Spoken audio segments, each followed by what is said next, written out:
So for Chapter 7, we were to discuss the concept of planning and its importance to an organization.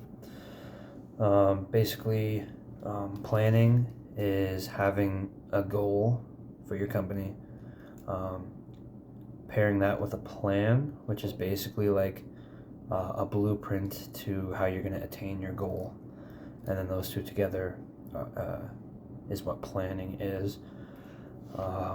There is lots of significance to an organization when it comes to planning, because one of the big things is that it provides direction for your company. Without going through and planning, you're just kind of gonna be lost in terms of like what you're trying to do with your company. Like almost like, what's the point, if you have nothing to achieve.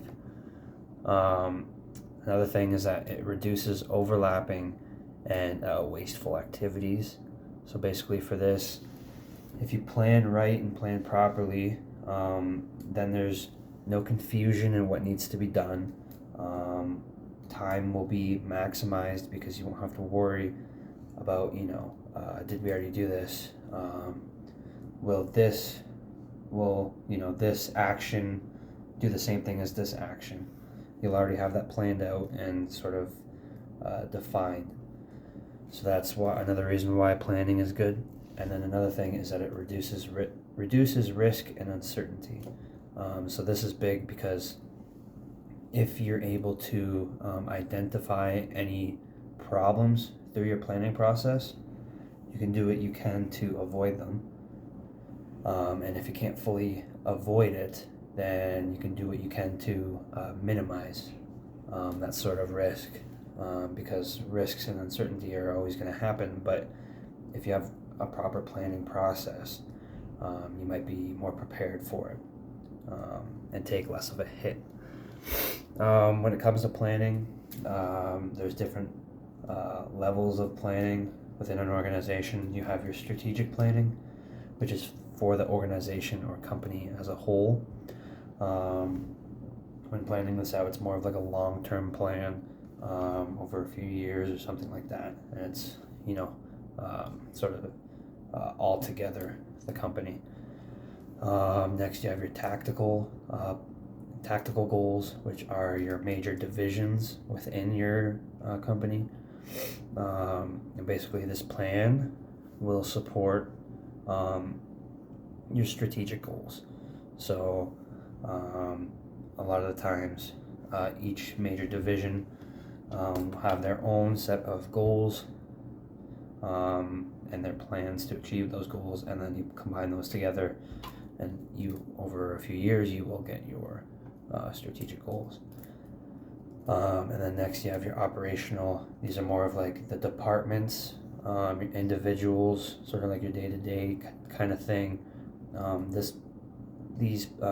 The plan for this will support your tactical goals, and sort of the same concept.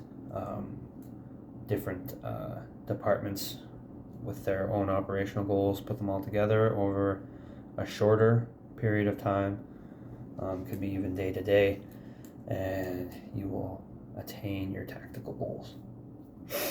The planning process. So for the organizational planning process, there are 5 steps. You first have your developing the plan. This is like your mission statement, your vision, and all that stuff, setting goals. Next you have translate the plan. This is more of like defining your tactical plans and objectives, developing a strategy map. Next you have plan operations. This is defining operational goals and plans, selecting measures and targets, that sort of thing. And then you have performance management.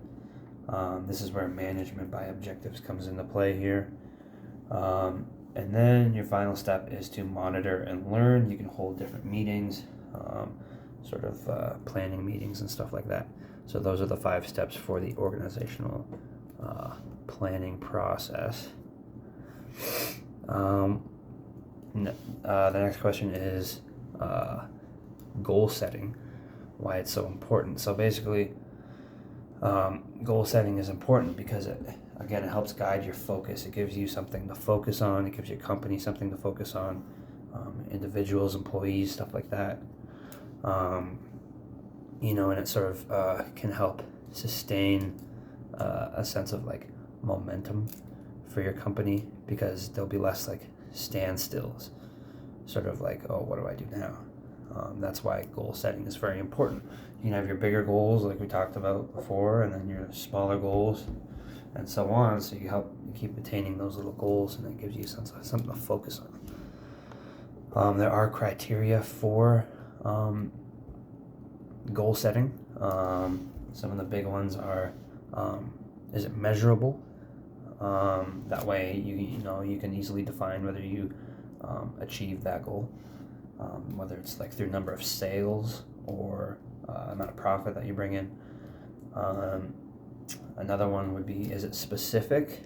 You don't want like a general or broad goal, like, because at that point, it's one of those things, is like, did you actually achieve it? If it's in like an uncertain goal, you'll never really know if you actually achieved it or not. But if it's more specific, you'll be able to know if you actually did it or not. Next thing is it attainable? This is big because if a goal isn't attainable, your employees are not going to want to sort of work for it, because they just know it's unachievable. You want to make sure that they're able to want to work for your goal. So like I said, if they know it's just not realistic, they're really not going to try. But on the other hand, it has to be challenging. If it's too easy, you're going to lose focus from your employees and stuff like that. Is it relevant to your company, to the tasks, that sort of thing? If you have different goals along the way, but they're kind of not relevant to what you're doing, you might consider that as wasting time or resources, or things like that, money. So you want to make sure all your goals are relevant to what you're trying to do. And then, is it time bound? Is it like something where you have like a certain time frame for you to achieve that goal? Because if you don't, you can sort of get lost in like what you're doing.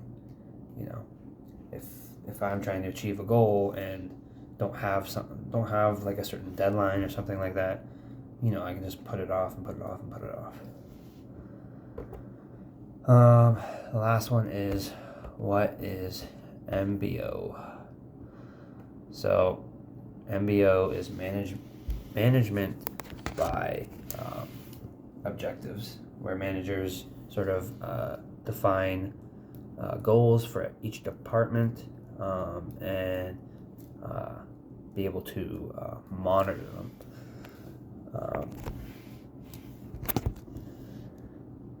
So there are sort of like steps when it comes to, or like a process, I guess, MBO. First, you're setting your goals throughout your organization, the different levels. Then what you're going to do is develop your action plan, how you're going to attain these goals. After that, once you do that, you're going to review your progress, whether you're monitoring through the numbers and stuff like that. If it's not working out the way you thought, you're going to take corrective action and go back to the developing your action plans, because something needs to be done if your goals weren't attained. Maybe you need to change something, how you're going to do something. Maybe you're focusing more time on this rather than that. If you do review your progress and it is good, then you can appraise your performances through rewards and stuff like that. that's basically what it comes down to. And then, of course, once your goals are achieved or attained, you go back to step 1 and you set more goals to achieve and go through that whole process again. So that is chapter 7.